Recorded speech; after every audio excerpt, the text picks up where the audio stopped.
99% लोगों के लिए दुआओं का और शुभ भाव है आपके पास, लेकिन 1% के लिए भाव अच्छा नहीं है, तो वो 1% ही दीवार बन जाएगा, जाने नहीं देगा। तो दुआ एक तो अच्छे मन से शुभ भाव से देनी है, भाव पर ध्यान रखना। इसलिए बाबा ने कहा सारे भाव कैंसिल और एक ही भाव हमारे मन में हो, और वो कौन सा भाव है? शुभ भाव, सिर्फ शुभ भाव। फिर प्रश्न ये उठता है कि जिनके हम साथ रहते हैं उनके हमारे धार्मिक अकाउंट भी हैं और लास्ट टाइम पर वो बहुत तेजी से सामने आ रही है, क्योंकि अभी क्लियर होने का भी वक्त है। और समझदारी किसमें है? कार्मिक अकाउंट है हमारे, इसमें कोई दो राय नहीं है, पर नए कर्म नहीं बनाने। अभी जो है उनको खत्म करने की प्लानिंग, किस तरह से खत्म हो सकते हैं। जन्मों जन्मों के जंक जिसको बाबा कहते हैं इस आत्मा में है, जन्मों जन्मों का बीज पाप का भी और पुण्य का भी इस आत्मा के अंदर है।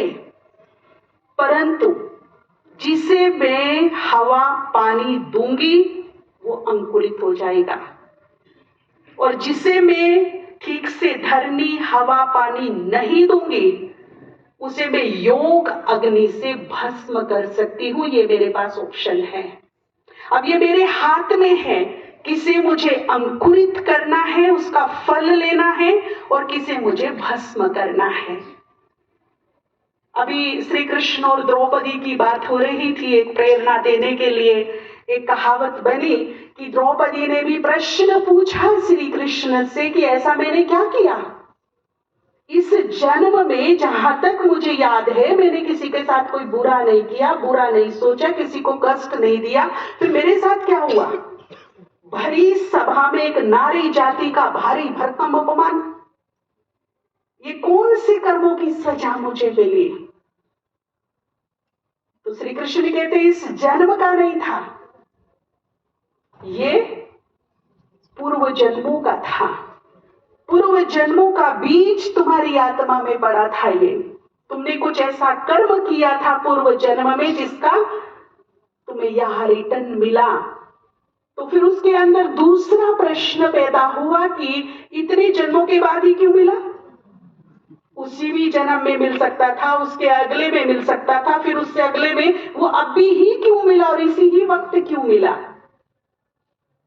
तो बहुत सुंदर बात है, अगर आज समझ में आ गई तो बहुत बच जाएंगे हम लोग। श्री कृष्ण ने उत्तर दिया कि बीज तो पड़ा था, परंतु तुमने जब उसे हवा पानी दिया, उसे धरनी दी, तब वो अंकुरित हो गया। अभी तक नहीं दिया था उसे हवा पानी, तो वो पड़ा था। बीज कितना भी अच्छा हो, जब तक आप उसे धरनी नहीं दोगे, हवा पानी नहीं दोगे, वो अंकुरित नहीं होगा, वो फल नहीं देगा, बीज बीज ही पड़ा रहेगा। तो तुमने उसको ये दे दिया और वो क्या हुआ? तेजी से अंकुरित होकर तुम्हें फल दे दिया। उसने कहा मैंने कौन सा इस हवा पानी दिया उसको? वो तो आपको भी पता है, मुझे भी पता है। कौन सा हवा पानी दिया था उस बीज को? अंधे की औलाद अंधा। ये सोच, मन में ये भाव, वाणी में ये शब्द, उसका कौन सा कर्म बन गया? वो जो बीज पड़ा था इतने समय से, वो क्या हो गया? तेजी से हवा पानी मिला उसको, ये बोलने से वो अंकुरित हो गया।